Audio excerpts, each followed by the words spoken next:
போன்ற ஊர்களை சொல்கின்ற பொழுதெல்லாம் அந்த தமிழ் தமிழ் என்ற சொல்லை இணைத்து சொல்வதை பார்க்கலாம்.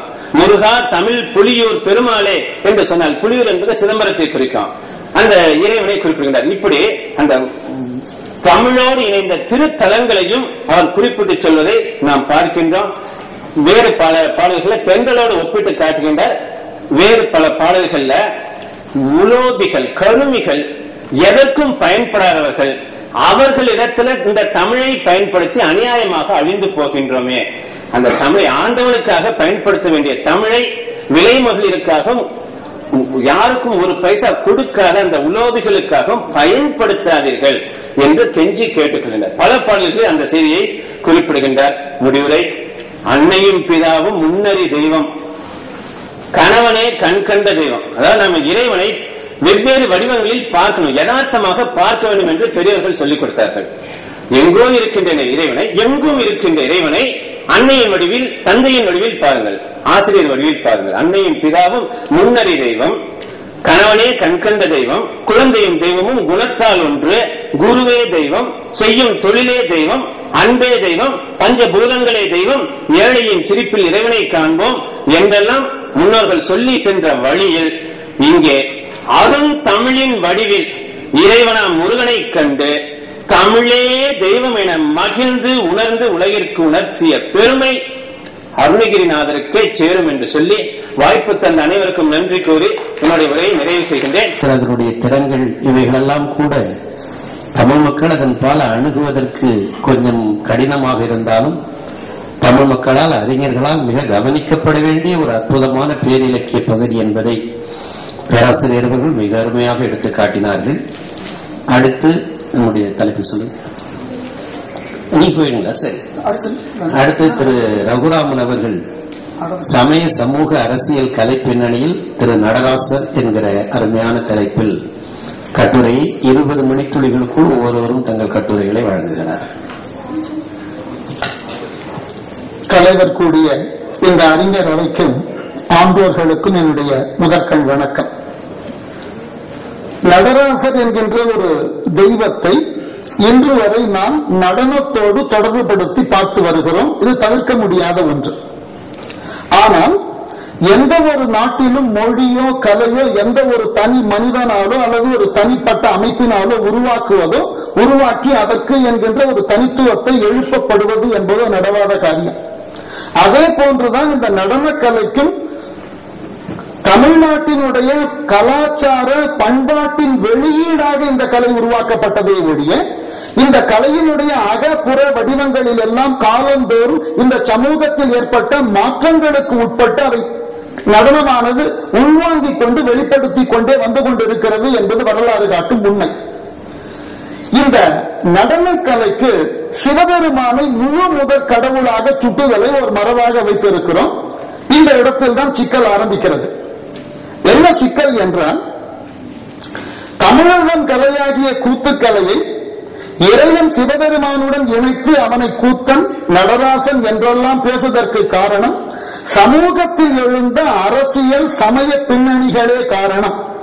இதனை வரலாற்று நோக்கிலே இந்த அவையிலே நான் ஒரு சில கருத்துகளின் மூலமாக எடுத்து முன்வைக்கின்றேன். இன்றைக்கு சிவன் என்று சொல்லக்கூடிய ஒரு இறை வழிபாடு அல்லது இறை உருவம் அல்லது இறைவன் சங்க இலக்கியத்தில் எங்குமே சிவன் என்ற சொல்லானது கையாளப்படவில்லை. தொல் இலக்கண நூலாகிய தொல்காப்பியத்தில் கண்டழி என்று சொல்லப்பட்டிருக்கிறதே ஒழிய அந்த கண்டழி என்கின்ற ஒன்றை சிவனாக கொள்ளலாம் என்று பிற அறிஞர்கள் கருதுகிறார்கள் என்றாலும் சென்னை பல்கலைக்கழகத்திலே வெளியிடப்பட்டிருக்கக்கூடிய பேரகராதி கண்டழி என்ற சொல்லினுக்கு பரம்பொருள் என்றே சொல்லுகிறதே ஒழிய சிவன் என்று சொல்லவே இல்லை. சரி, கடவுள் என்கின்ற சொல் சிவனை குறிப்பதாக சங்க இலக்கியத்தில் இருந்ததா என்றால் கடவுள் என்கின்ற பெயரிலே பல சொற்றொடர்கள் சங்க இலக்கியத்தில் பரவலாக பயின்று வருகின்றன. சான்றாக அருந்திரல் கடவுள் அல்லன், மலை உரை கடவுள், கரி வளர் சிலம்பின் கடவுள் பேணி, கடவுள் ஒன்பு, கடவுள் பயிற்சல் என்றெல்லாம் சங்க இலக்கிய பாடல்களிலே இந்த சொற்கள் எல்லாம் பயின்று வருகின்றன. இங்கு சொல்லப்படக்கூடிய கடவுள் சிவனை குறிக்குமா என்றால் பேராசிரியர் ஆசாஞா போன்றவர்கள் எல்லாம் என்ன சொல்லுகிறார்கள் என்றால், கடவுள் என்கின்ற சொல்லோடு முன் அடைகளாக வந்தால் அது நில தெய்வத்தை குறிக்கும். எந்த விதமான அடைச்சொற்களும் இன்றி வந்தால் அது சிவபெருமானை குறிக்கலாம் என்று அவர் குறிக்கலாம் என்று சொல்லி இருக்கிறாரே ஒழிய அதுதான் உண்மையா என்றால் இல்லை. ஆனால் வடமொழியிலே உருத்திரன் என்கின்ற ஒரு சொல் இருக்கிறது, தென்னகத்தில் சிவன் என்கின்ற ஒரு சொல் இருக்கிறது. இப்ப உருத்திரன், சிவன், கந்தழி என்று சொல்லக்கூடிய மூன்றும் ஒன்றா என்று பார்த்தால் அங்கு பெரும் சிக்கல் வருகிறது. காரணம், சங்க இலக்கியத்தில் சிவனை சிவன் என்ற சொல்லால் சுட்டவில்லை. ஆனால் இடைவிடாது வேதத்தை ஓதிக்கொண்டிருப்பவன், வடதிசையில் இருப்பவன், எருக்கம்பூவை அணிந்தவன், முழு முதல்வன், திரிபுரம் எரித்தவன், நீண்ட சடை முடியை உடையவன், பிறை சூடியவன், கரை மிடற்றை உடையவன், நெற்றிக்கண்ணை உடையவன், ஆலமர் செல்வன், உடத்தை உண்டவன். இந்த 11 சொற்றொடர்களால் மட்டுமே சொல்லப்பட்டிருக்கிறான். எந்த ஒரு இடத்திலும் சிவன் நடனம் ஆடியதாக சங்க இலக்கியத்தில் ஒரு இடத்தில் கூட குறிப்பு இல்லை. சில அறிஞர்கள் கேட்கலாம், கலித்தொகையில கடவுள் வாழ்த்துல காபாலம் ஆடுங்கால், கொடுகொட்டி ஆடுங்கால், பாண்டரங்கம் ஆடுங்கால் 3 தாழிசை வருகிறது என்று. இந்த 3 தாழிசையும் பிற்காலத்தில் கலித்தொகை தொகுக்கப்பட்ட பொழுது கடவுள் வாழ்த்தாக எழுதப்பட்ட பாடலே அன்றி அவை சங்ககாலத்தில் எழுந்த பாடல் அன்று. ஆகவே இந்த 3 ஆட்டங்களுக்கும் உண்டான முதல் குறிப்பை எங்கு பெறுகிறோம் என்றால் சிலப்பதிகாரத்தில் இறையவர் ஆடிய 11 ஆடலில் தான் பெறுகிறோம். அந்த 11 ஆடலும் எதன் அடிப்படையில் தோன்றியது என்றால் போர்க்களத்திலே இறையவர்கள் அசுரர்களோடு போரிட்டு அந்த போர்க்களத்திலே பெற்ற வெற்றியின் விளைவாக மகிழ்ச்சியினால் ஆடும் ஆட்டமே. எடுத்து பாருங்கள், கொடுகொட்டையும் பாண்டரங்கமும் முப்புறத்தையும் உலக ஒடுக்கத்தினுக்கும் சிவபெருமான் ஆடுகிறான். மல்லாடலும் குடக்கூத்தும் அல்லிய கூத்தும் கண்ணன் போர்க்களத்திற்கு ஆடுகிறான்.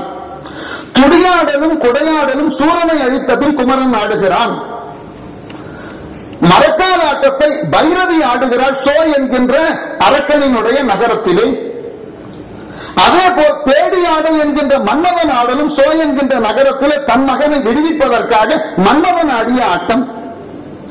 அதுக்கு அடுத்து வரக்கூடிய இந்திராணி ஆடிய ஆட்டம், அதுவும் சோ என்கின்ற நகரத்திலே ஐராணி ஆட்டிய கடைசியர் ஆட்டமும் வெற்றிக்காக ஆடப்பட்ட ஆட்டம். ஆகவே இந்த சங்க இலக்கியத்தினை தொடர்ந்து எழுந்த சிலப்பதிகாரத்தில் இளங்கோவடிகளால் சுட்டப்படக்கூடிய 11 ஆடல்களும் இறைவர்கள் போர்க்களத்திலே வெற்றியின் நிமித்தமாக ஆடிய ஆட்டம்.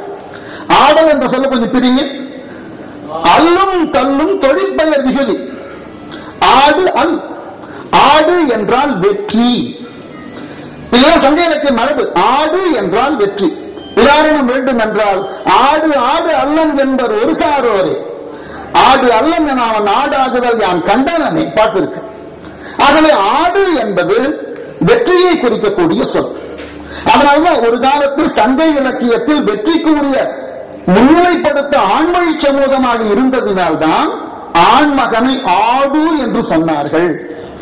அவனை வெற்றிக்கு உரியவனாக, ஒரு குடும்பத்தை நடத்தக்கூடியவனாக, தலைமை பொறுப்பு உள்ளவனாக இருக்க வேண்டிய ஆண்மொழி சமூகம் இன்றைக்கு வருகிறது.